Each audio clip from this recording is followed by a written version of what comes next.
Hello students, welcome to my YouTube channel. So friends, I am Harsh Joshi and yesterday I shared the video about substitution method of chapter 3 of standard 10. So today I am teaching you elimination method. तो students मैंने आपको बताया था कि total 3 method होती है। एक आपकी होती है सब्स्टिट्यूशन मेथड, सेकंड आपकी होती है एलिमिनेशन मेथड और आपकी थर्ड होती है क्रॉस मल्टीप्लिकेशन मेथड। तो स्टूडेंट्स हम लोग यहाँ पे जो एलिमिनेशन मेथड का यूज करने वाले हैं वो बहुत ही इजी मेथड है और मैं ऐसा प्रीफर करूंगा कि जब भी आपके पास कुछ वर्ड प्रॉब्लम होते हैं तो वो वर्ड प्रॉब्लम के अंदर आप अगर एलिमिनेशन मेथड का यूज करते हो तो वो बहुत ही अच्छा रहेगा। तो हम स्टार्ट करते हैं। मैंने यहाँ पे वैल्यू रखी है यहाँ पे। तो this sum is for of exercise 3.4। तो आपका सम ये है x plus y equal to 5 and 2x minus 3y equal to 4। Now सबसे पहले आपको एलिमिनेशन मेथड में करना क्या है। तो स्टूडेंट्स आपको याद रखना है कि एलिमिनेशन मेथड के अंदर हमारे पास यहाँ पे जो दो वेरिएबल है x एंड y, तो दोनों वेरिएबल में से हम किसी एक वेरिएबल को हम सेव करेंगे। तो आपको पता है कि यहाँ पे जो x है, ओके, तो यहाँ पे अगर x है तो इसका कोएफिशिएंट 1 है, यहाँ पे y है तो इसका कोएफिशिएंट भी 1 है। उस तरह से यहाँ पे 2x है तो इसका कोएफिशिएंट 2 है, यहाँ पे 3y है तो इसका कोएफिशिएंट -3 है। तो हम क्या करेंगे, सबसे पहले हमें x या y दोनों में से किसी एक को अगर इक्वल करना है तो उसके कोएफिशिएंट को हम सेव करेंगे। तो स्टूडेंट्स आइए हम यहाँ पे x का कोएफिशिएंट जो है उसको हम सेव करते हैं। तो मैं यहाँ पे इसको इक्वेशन 1 ले लेता हूँ और इसको इक्वेशन 2 ले लेता हूँ। तो आपको पता है कि इसका कोएफिशिएंट 1 है तो इसको मुझे 2 से मल्टीप्लाई करना पड़ेगा क्योंकि यहाँ पे 2x है इसलिए। तो मैं यहाँ पे क्या करूंगा, equation 1 is multiplied by 2 and equation 2 is multiplied by 1। Actually no need to write friends, अगर आप ये नहीं लिखोगे तो भी चलेगा क्योंकि आपको पता है कि यहाँ पे 2 1 2 ही होने वाला है। तो अगर हम सिर्फ इसको मल्टीप्लाई करते हैं 2 से तो भी चलेगा, लेकिन आपको एक बात याद रखनी है, यहाँ पे इस तरह से सेट हो गया है, लेकिन कई बार ऐसा भी हो सकता है कि यहाँ पे 3 हो और यहाँ पे 2 हो। तो उस सिचुएशन में आपको यहाँ पे 2 से और यहाँ से 3 से मल्टीप्लाई करना पड़ता है ताकि वो 6 6 दोनों साइड सेट हो सके। तो स्टूडेंट्स यहाँ पे आपको सबसे पहले मैंने क्या किया, x का कोएफिशिएंट में सेव कर रहा हूँ। तो यहाँ पे मैं ये इक्वेशन को 2 से मल्टीप्लाई करूंगा। तो यहाँ पे मैं लिख सकता हूँ 2x 2 into x 2x plus 2y is equal to 2 5 10। Okay, तो मैंने यहाँ पे पूरे इक्वेशन 1 को 2 से मल्टीप्लाई कर दिया है। उस तरह से मैं यहाँ पे इक्वेशन 2 को 1 से मल्टीप्लाई करूंगा तो मेरा इक्वेशन तो सेम ही रहने वाला है। तो मैं यहाँ पे मैं लिखूंगा 2x minus 3y is equal to 4। तो यहाँ पे नीचे लाइन कर दीजिए। ओके, ये फ्रेंड्स आपको पता ही है, हम इस तरह से करते थे, डिवीजन मेथड में भी करते थे। तो आप देख सकते हो कि 2x यहाँ पे आपका सेम हो गया है, लेकिन यहाँ पे साइन दोनों की सेम है। तो साइन सेम है तो मैं प्लस का माइनस कर देता हूँ, यहाँ पे माइनस का प्लस कर देता हूँ और यहाँ पे माइनस कर देता हूँ। तो ये 2x और ये 2x आपका कट हो गया। Okay, now 2y is plus and 3y becomes plus, so 3y plus 2y it is 5y is equal to 10 minus 4 becomes negative now, तो 10 minus 4 आपका होगा 6, therefore 5y is equal to 6, therefore y is equal to 6 by 5। तो यहाँ पे y की जो value है ये आपका यहाँ पे नीचे चला जाएगा। तो यहाँ पे जो y की वैल्यू है वो आपको मेरी 6/5। तो स्टूडेंट्स आपको पता चला होगा कि मैंने ये कैसे फाइंड किया है। इट इज वेरी इजी, आप ये फटाफट लिख लीजिए, उसके बाद मैं आपको समझाता हूँ कि x कैसे फाइंड करना है। Write down.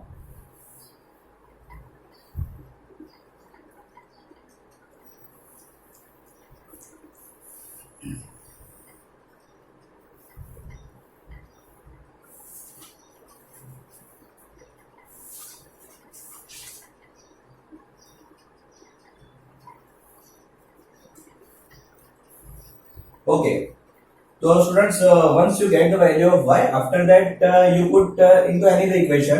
आप इसमें 1 में भी रख सकते हो या 2 में भी रख सकते हो, आपकी मर्जी। तो हम ये जो वैल्यू है उसको हम यहाँ पे 1 में रखते हैं क्योंकि जो 1 इक्वेशन है वो आपका मतलब स्मॉल इक्वेशन है। तो put the value of y into the 1।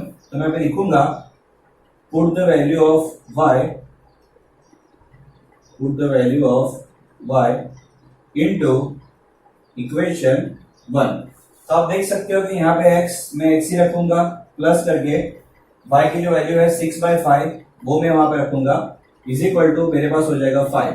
Now I am taking LCM here, so 5 into x मेरा हो जाएगा 5x plus 6 divided by 5 is equal to 5। Now 5 is going into this side, so 5x plus 6 is equal to 5 5 जा 25, because इसके नीचे 1 है। Therefore 5x is equal to 25 minus 6. 6 is going into this side, so it becomes negative. So 25 minus 6. So now I am getting here 19. So 5x equal to 90. 5 आपका यहाँ पे denominator में चला जाएगा. Therefore x equal to 19 by 5. So students, here we got the value of x and y. So this method it is called elimination method. Okay, so it is very easy method students.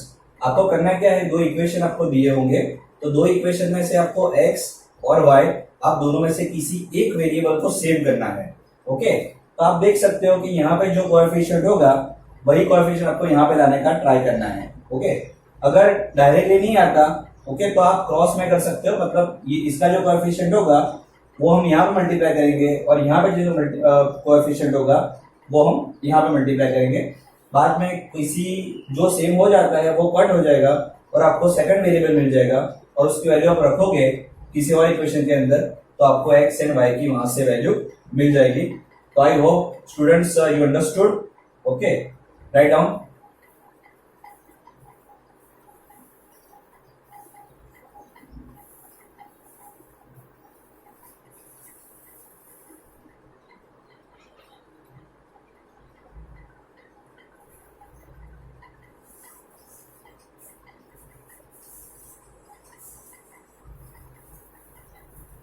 Okay students, then let's start third method, cross multiplication method. Students, क्या example already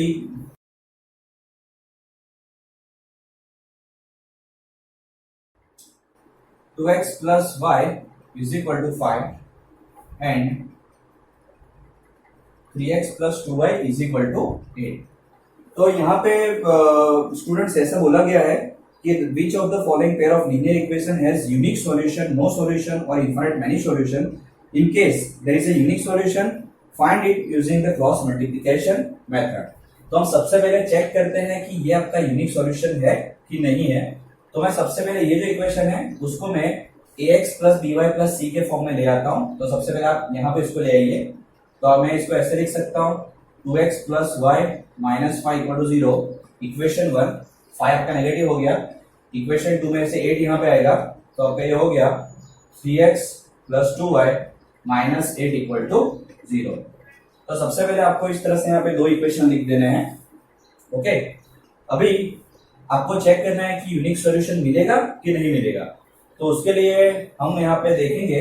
देखो, आपको पता है कि इसको हम क्या बोलते हैं, मैंने आपको बताया था, ये आपका A1 होता है, ये आपका B1 होता है, ये आपका C1 होता है, ये आपका A2 होता है, ये आपका B2 होता है, ये आपका C2 होता है। ओके, तो हम इसको कंपेयर करेंगे। Equation 1 compare with A1x plus B1y plus C1 equal to 0।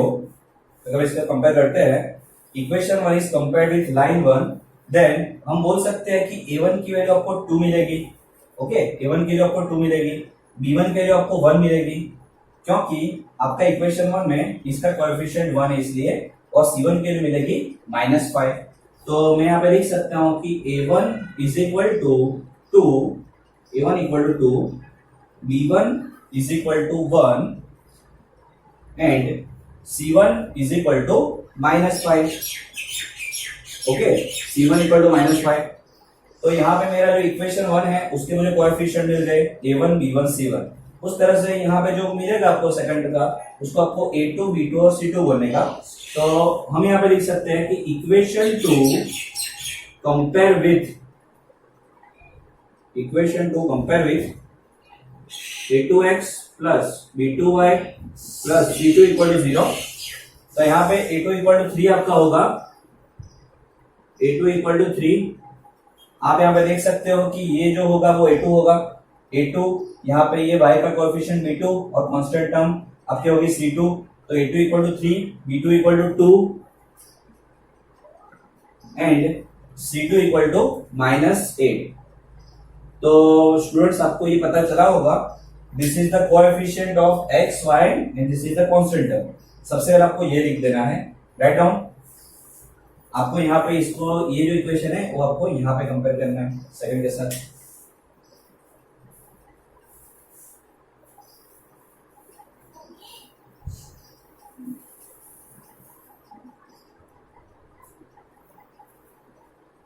Okay, I hope friends you understood. It is very easy. Now हमें यहाँ पे करना क्या है, तो स्टूडेंट्स हम यहाँ पे करेंगे, सबसे पहले मैं a1 अपॉन a2 लूंगा। तो a1 अपॉन a2 का जो रेशियो है वो क्या रहा है, तो a1 की वैल्यू 2 है और a2 की वैल्यू 3 है। तो आप बोल सकते हो कि a1 upon a2 equal to 2/3।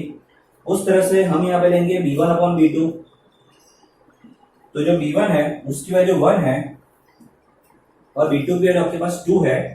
Okay, so students हम यहाँ पे देख सकते हैं कि a1 upon a2 and b1 upon b2 की वैल्यू सेम नहीं आ रही है, means a1 upon a2 is not equal to b1 upon b2। So हम लिख सकते हैं कि here a1 upon a2 is not equal to b1 upon b2। अगर ये दोनों इक्वल नहीं है then we gets a unique solution, हमें सिर्फ एक ही सॉल्यूशन मिलेगा।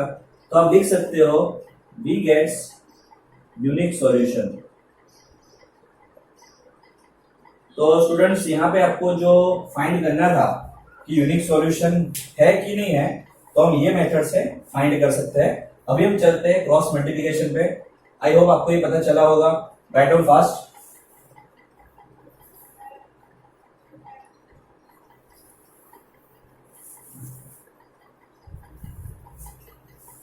ओके, तो यहाँ पे हमारे पास जो दो इक्वेशन है मैं उसका यूज करूंगा।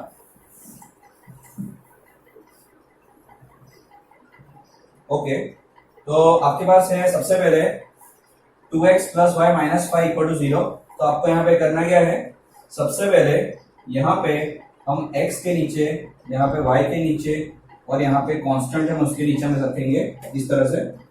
तो स्टूडेंट्स आपको यहाँ पे करना क्या है, सबसे पहले x को हाइड कर दो इस तरह से। तो आपको यहाँ पे क्या दिखेगा, इसका कोएफिशिएंट 1 और कांस्टेंट है -5। तो आपको लिखना है 1 - 5, यहाँ पे 2 - 8 आपको लिखना है। ओके, उस तरह से y के नीचे आपको क्या लिखना है, अगर मैं y को हाइड कर रहा हूं तो पहले -5 और यहाँ पे 2 लिखना है, -5 2 और उसके बाद -8 और यहाँ पे आपको 3 लिखना है। अगर मैं कांस्टेंट टर्म को हाइड करता हूं तो मुझे लिखना है 2 1 और 3 2, the coefficient of x y। तो यहाँ पे आएगा 2 1 और यहाँ पे आपका आएगा 3 2। ओके, तो आप सबको इतना पता चला होगा। अभी मैं क्या करूंगा, पहले इन दोनों का मल्टीप्लिकेशन करूंगा। तो यहाँ पे मुझे करना है x, देखो -8 1 तो -8 होगा, बीच में माइनस की साइन आएगी, 5 2 10, लेकिन प्लस माइनस माइनस हो जाएगा। तो आपको यहाँ पे करना है -10 is equal to y upon, फिर से द मल्टीप्लिकेशन ऑफ डायगोनल 5 3 15। तो आपको यहाँ पे -15 आएगा, -8 2 16। तो आपको यहाँ पे -16 करना है। यहाँ पे स्टूडेंट्स माइनस माइनस प्लस होगा, इसके लिए मैं यहाँ पे ब्रैकेट कर रहा हूँ अभी। एंड फाइनली 1 अपॉन 2 2 4 और 3 1 3, माइनस करके 3 1 3। तो आपका यहाँ पे होगा x upon -8 minus minus plus 10 हो जाएगा is equal to y -15 minus minus plus हो जाएगा +16 इज इक्वल टू 4 - 3। तो आपका 1 होगा। ओके, तो यहाँ पे मैं लिखूंगा x 10 - 8 आपका 2 होगा, यहाँ पे 16 - 15 आपका 1 होगा और यहाँ पे आपका होगा 1/1। तो हम यहाँ पे इसको 1 लिख सकते हैं। तो स्टूडेंट्स आपका x/2 equal to y/1 equal to 1 हो गया। तो हम ये जो वैल्यू है इसको इससे कंपेयर कर सकते हैं कांस्टेंट से, और ये जो वैल्यू है इसको हम इससे कंपेयर कर सकते हैं। ओके, तो हमें फाइनली x एंड y की वैल्यू अभी मिल जाएगी। लिख लो इतना फास्ट।